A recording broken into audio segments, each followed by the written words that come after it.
If you believe that he is a journalist. But why? I still think that he is wrong in this instance. But you're not saying why, though. You're not saying why. I just don't. I think he's an activist. Well, but you just don't is not a reason. Listen to him when he's in the church and he's cheering them on. And he's saying, this is what you do. This is what you do. You have to make people uncomfortable. That was his interpretation of what they were doing. He was pointing out that people were scared and afraid and practically taking That's what journalists victory do. lap. They observe. No, he was cheering it on. How is he cheering it on if he's pointing out what's happening right in front of his face? These people are scared and afraid, and that's why Were they not? Protest. He's interpreting what the protesters were doing. How is he cheering it on when he's telling you what's happening? That's part of what we do.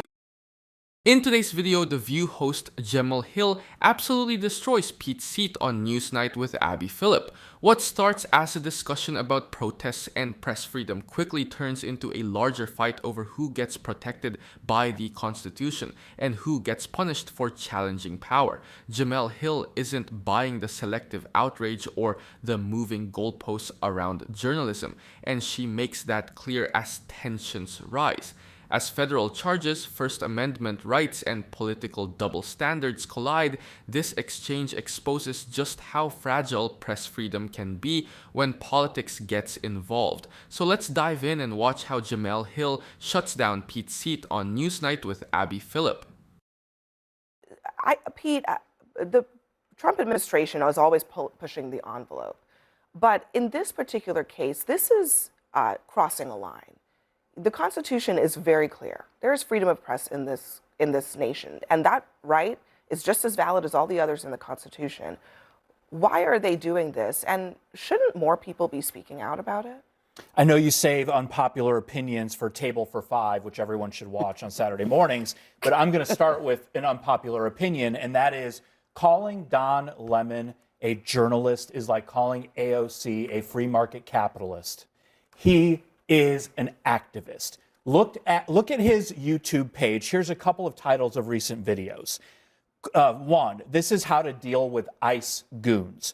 2, the viral MAGA idiot. 3, Don goes off on MAGA and ICE. So is it your position this is someone that who is not a journalist. He is an activist. Is it your position that anybody who expresses opinions is not a journalist? Well, even if he is, even if you agree. No. I mean, well, let's deal with the accusation that you're making that he is not a journalist. I think he shed the veneer of being a journalist a long time ago. Because we have in the press a lot of different kinds of journalists. The Wall Street Journal, the New York Times, the New York Post, they've got editorial boards where people are expressing opinions all the time. They're not journalists?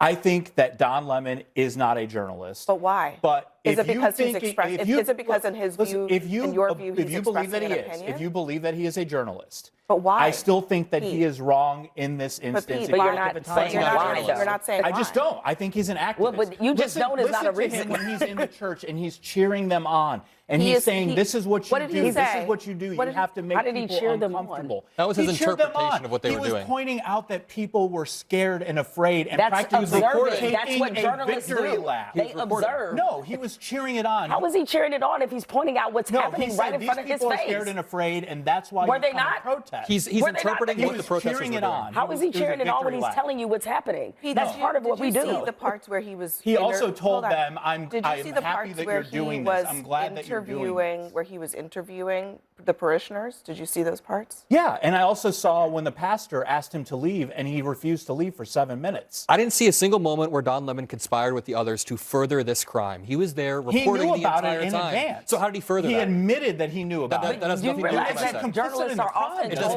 knowing about something before it happens. So if you know someone is going to be shot and killed and you go to cover it, you're not complicit. If you cover it, Kimber, yes. Murder and protests are not the same thing. I don't want us to. First of all, I don't even know that is established by the video. He said early on in the video that they were going to do some kind of protest.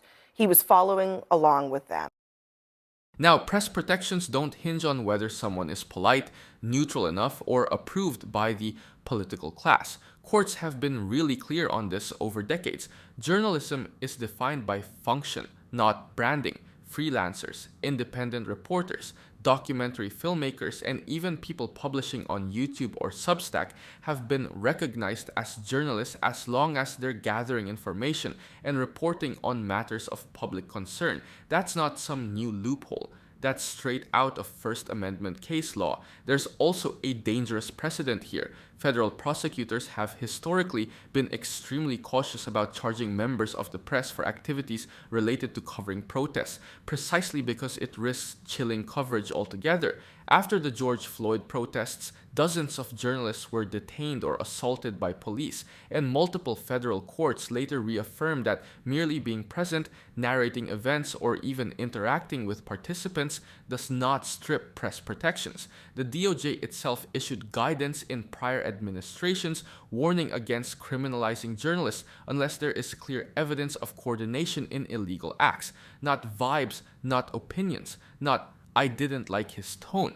And the idea that expressing empathy or describing fear automatically turns a reporter into an activist just doesn't hold up. War correspondents describe suffering. Court reporters describe injustice. Civil rights reporters in the 1960s didn't lose their status because they acknowledged segregation was wrong. Journalism has never required emotional detachment. It requires documentation and truth-telling. What's especially concerning is how selectively this standard is being applied. Right-wing reporters regularly embed with militias, attend January 6th adjacent events, or openly praise protest movements they agree with, and they are rarely, if ever, threatened with federal charges for it. When enforcement only kicks in against journalists covering immigration, policing, or federal power, it stops being about rules and starts looking like retaliation. Ellie, I mean, I'm curious in your professional opinion, just taking in all of this discussion, how do you think that all of this factors into, was he a journalist, was he not? Can you just say that he's not a journalist because you don't like that he has an opinion? Does it matter if he was following them into something and he wasn't sure exactly what was going to transpire? So the crucial legal line here is between journalist and participant, right? If you're a journalist, you can't get charged with this. If you cross the line into participant, then arguably you can. Now, I think with Don, look, you can say he's a biased journalist. Like, I will give you that. There's no question. But you can't say he's not a journalist because you think he's over the top or you disagree with his views any more than you can say, I don't know, is Tucker Carlson a journalist? I would say he is. He's biased as well. Clearly, Don is a journalist. But there's going to be some interesting cases. We saw some of this with January 6th because some of the people who went into the Capitol tried to defend themselves by saying, well, I was live streaming to my 43 followers. That makes me a journalist. Now, we don't know exactly where the line is, but by any construction, Don is a journalist and should get the protection. And it was just recently that Vice President J.D. Vance was saying that Nick Shirley should win a Pulitzer. Was that journalism to you? I don't think it was. Okay. I'm pretty consistent on this. I don't think that he is. I don't think Tucker Carlson is either anymore. Again, in this age, for example, we've had many different forms of what journalism looks like because the model has changed based off how the method is. So, yeah, you can say opinion columnist. That would mean every opinion columnist in this nation is not a journalist. I'm an opinion columnist for The Atlantic. Am I not a journalist? I perform journalistic action all the time. So let me play with this exchange. We were just talking about this between Don and the pastor in the church. What do you think of this? I mean, this is unacceptable. It's shameful. It's shameful to interrupt a public gathering of Christians in worship. But there were folks who will say, I have to take care of my flock. But listen, we live in there's a constitution in the First Amendment to freedom of speech and freedom to assemble and protest. Yeah. We're here to worship. We're here to worship Jesus because that's the hope of these cities. That's the hope of the world is Jesus Christ. I want to be very respectful. Please don't push me though. So that was described in the indictment as Lemon and Fort approaching the pastor and largely surrounding him. They stood in close proximity to the pastor in an attempt to oppress and intimidate him and physically obstructed his freedom of movement while Lemon peppered him with questions to promote the operation's message. First of all, the pastor stood there and spoke to him as if he was being interviewed by a journalist. That's the first thing. And then the second thing is that this seems to acknowledge that Don was asking questions. I don't know that standing next to someone in a gaggle, which is what that was, and asking them questions is oppressing and intimidating. Federal courts have repeatedly said that journalism is about what you're doing, not whether someone approves of your tone, politics, or personality. Asking questions, filming events, narrating what's happening in real time. Those are textbook journalistic acts.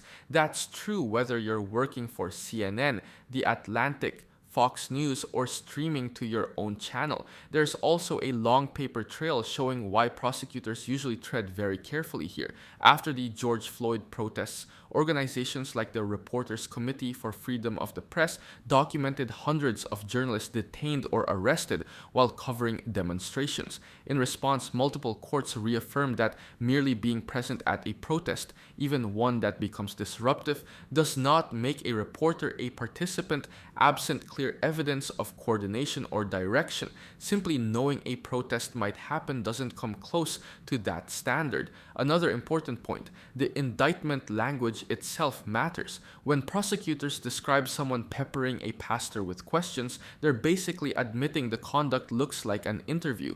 That's not intimidation under federal civil rights statutes, which were designed to stop threats, coercion, or violence. Historically, things like the KKK preventing Black Americans from voting or worshiping, stretching those laws to cover aggressive questioning would be a massive expansion that civil liberties groups have warned against for decades, and the selective outrage is hard to ignore. Conservative commentators and influencers routinely embed with protests they support, walk alongside demonstrators, offer sympathetic commentary, and even hype the events in advance. They're almost never charged for it. If the standard suddenly becomes expressing approval equal activism equal criminal exposure, that rule would swallow half of modern political media overnight. Well, I think we did glaze over the events of what happened, and it was a very alarming thing for the First Amendment when it comes to freedom of religion. I mean, there were children who were getting screamed at and being told your parents are Nazis and they're going to burn in hell. So that Dawn, event. I think the question is right. So I do want to address that. Did The Dawn question and is, Fort do any of those things? the question is he a protester or a journalist? And the indictment obviously suggested that he posted himself at the main door. He prevented people from exiting, but ultimately No, it does not say that. The indictment it states says that protesters did that. It names say the Don other Lemon did people. that. It did It not actually say that did Don say that. did that. Look, I'm glad. And I'm glad. they would. Look, And by the way, I think freedom of the press if is you or they want to extremely- make that claim, they would actually have to prove that. How are they going to prove that? There- That would That's be up to them. That would be Look, pretty evident, The case is right? going to play out, but I do want to say I'm glad to hear that everyone is up in arms about journalism and freedom of the press, and I wish that we'd also heard this when James O'Keefe of Project Veritas was being raided by the FBI because he was investigating Ashley Biden. I wish we'd also heard this kind of outrage when the Blaze journalist Steve Baker was arrested for filming and reporting on January 6th. He was a legitimate journalist. So look, I think freedom of the press is extremely important, and I would like to see that same concern applied equally to both conservative and liberal journalists. And I'm with that because I don't think if you're right, left, upwards, downwards, sideways, leaning, it doesn't matter to me. Even this, if this was a journalist I didn't personally know, a journalist who I would disagree with everything they said, I think now is a time for all journalists, regardless of what outlet you work for, regardless if you're a competitor. I love the fact that CNN put out a statement about this because I think every major outlet, Fox, NBC, all of them need to put out statements and draw a line. To me, part of the reason why we're in this moment is because of the capitulation by legacy media to Donald Trump. And it's like we have to be able to draw a line and say this is not okay, whether it happens to Don Lemon, whether it happens to a conservative journalist, a right-wing journalist. This is not okay. Because if we don't draw that line, then we're essentially giving up on democracy. The only way a democracy functions is with a free press. Without a free press, what do we have? But it's okay for him to cheer on. I didn't think a he was crime cheering taking on. place. That's Yes, your question. opinion. I did not believe The that. question, too, is, Watch the you're live not allowed stream. to He go was into cheering private it on. property, even if you're a journalist. Was this church private property? Well, that would be, I mean, if he trespassed, that's a state level trespass. It's not a federal civil rights case. And he would be charged with that, but I believe that's not among the charges. What gets lost in this kind of debate is how narrowly the law actually defines intimidation and how protective it is of press activity, even in uncomfortable spaces. Federal civil rights statutes weren't written to police tone or proximity. They were written to stop people from using force, threats, or coercion to block others from exercising their rights. Courts have been very clear that speech, questioning, filming, or even aggressive reporting doesn't meet that bar unless there's clear evidence of coordination or physical obstruction. That's why civil liberties groups like the ACLU and the Reporters Committee consistently warn against stretching these laws to cover journalists just because a situation feels chaotic or emotionally charged. There's also an important distinction being glossed over between misconduct by protesters and the presence of a reporter covering it. The indictment itself separates those actors, which matters a lot legally. Guilt by association isn't a thing in First Amendment law. If it were, reporters covering riots, extremist rallies, or cult gatherings would all be fair game for prosecution, and that would effectively end on-the-ground reporting. Historically, even during the civil rights movement, journalists were protected while covering protests that included shouting, confrontation, and even ugly rhetoric, because the alternative was silencing documentation of abuse. And the selective concern angle really does matter here. Conservative journalists and activists have repeatedly embedded themselves in disruptive events, from January 6th coverage to anti-drag protests to school board confrontations, without facing federal civil rights charges for simply being present and recording. The Supreme Court has ruled over and over that the First Amendment doesn't care whether a journalist is popular, neutral, or politically aligned. Pause. Are you getting tired of getting half the story from biased news sources? One outlet says one thing and another says the complete opposite. How are you supposed to know what's actually true? That's where ground news comes in. It lets you compare how different media outlets, left, right, and center, are covering the same story, so you can see the full picture instead of just the echo chamber. And here's the best part. Click the link in the description and get 40% off the Vantage tier, which gives you even deeper insights into media bias and political trends. Stay informed, think for yourself, and check out Ground News in the description down below.